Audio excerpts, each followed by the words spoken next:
All right, my name is Deana Dothage, and I work for the University of Missouri School of Medicine, Department of Physical Medicine and Rehabilitation, and I'm in a program called Think First Missouri, and I lead another program called First Impact, which is a parent education program. I was the youngest of 4 kids. My parents divorced early in life, and my dad ended up living in Illinois. My mom and me lived in St. Charles. My brothers, as they got older, lived with my dad. But we were still a family unit. We got together on weekends. We had family meals together, family Christmases together. We went back and forth on the weekends. My dad worked over in Illinois. My mom worked in St. Charles. But you know, the things I remember about just as a family unit was those, the holiday meals, the weekend times, going to my grandparents together. But then, I really have a lot of memories of just going to my dad's for the weekend and being with all my brothers. And the kind of things that my childhood centered on was fishing, being on the dock, sitting at the end of the dock fishing with my dad or my brothers.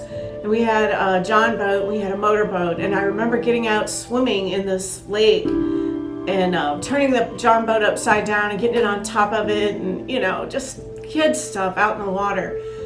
My dad went hunting a lot, so I went hiking with him while he did that. My brothers had motorcycles, mini bikes, so there was a lot of tracks in the woods and just outdoors. We were always outdoors. And I remember the holidays with my dad being, cooking. Him and my brothers were great cooks, and I was, when he died, I was 13, so I was young when all this was going on. My brother had graduated that weekend in Salem, Illinois, and my mom had been there, but she left, and then I spent the rest of the weekend with my dad. Then he brought me home. And I remember sitting with him on the porch and saying our goodbyes and having our little goodbye ritual and then see you next weekend. And after he left, I walked a half block down to a friend's house, and her sister and myself were sitting outside on a kind of like a retaining wall on the shy. I will never forget it. We're all 3 sitting there together. My mom, and this was, probably an hour, maybe not quite 2 hours after my dad left, but my mom comes walking down the street and she said, "You need to come home." And I said to my friends, I wonder what I did wrong. I'm in trouble. And I went home, and I remember my mom taking me into her bedroom and saying, "Sit down, we have to talk." And then she told me he had been killed on the way home. And I remember just screaming the word no over and over, so much that one of my neighbors heard. And we still talk about that today, how that happened. And so of course we travel over to Illinois. And a day or two later we met a trooper over there to show us exactly what the scene was, and I don't know what the purpose of that was, but I remember there was a cut in the pavement where you could see his wheel had dug down in the pavement when he hit the brakes, I guess. And for years after that, when I drove down that road, I remember still just becoming so emotional and screaming, because I still think about it. It's over 45 years later, and when I drive across that road, I still think about it.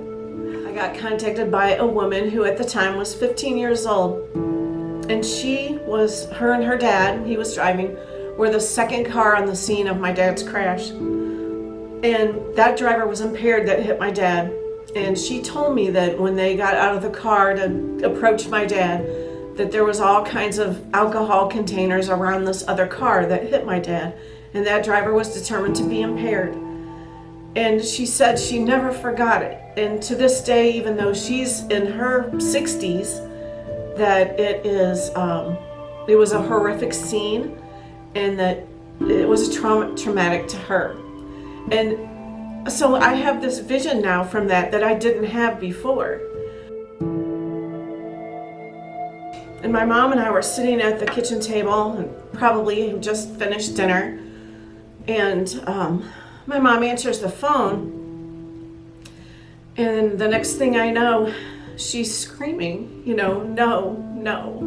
And she's saying my brother's name, the one that called her. At the time, my brothers were 19, 21, 22.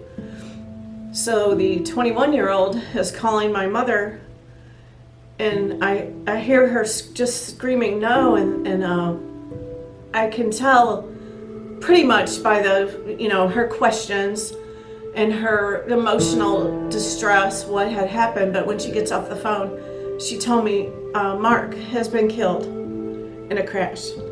And I don't remember much about anything after that, except traveling back to Illinois and once again dealing with, funerals and friends and family, and now trying to piece back together. My brothers were in their 20s and they were living alone. And now we had to piece back together, now what? They've lost a brother, and it was so tragic. I had my mom, they were just kids on their own.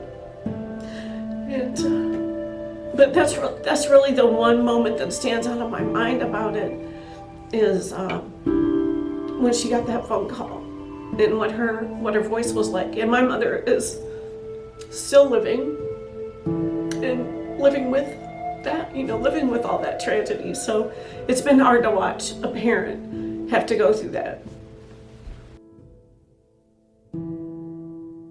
It's like there was no more family unit, really.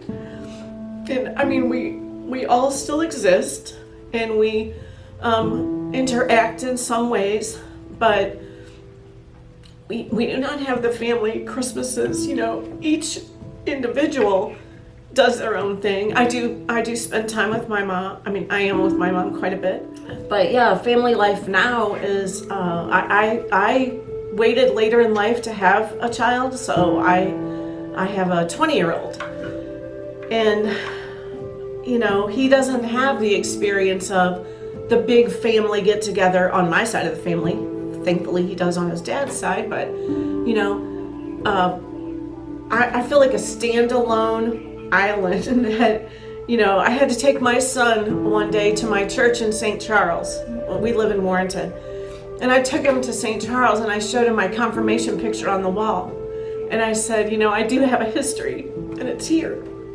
But I don't really have any, big family things to show my son. It's, I worry every day since the first phone call, much less the second phone call, but definitely a more powerful impact after the second phone call. But the rest of my life, I have anticipated the next phone call. It's just a fear that never leaves. And when I drive, it's terrifying to me. I'm always, I can feel like what a crash feels like, because I was seeing the crashed cars of my dad and my brother. I know exactly what happened in their crash.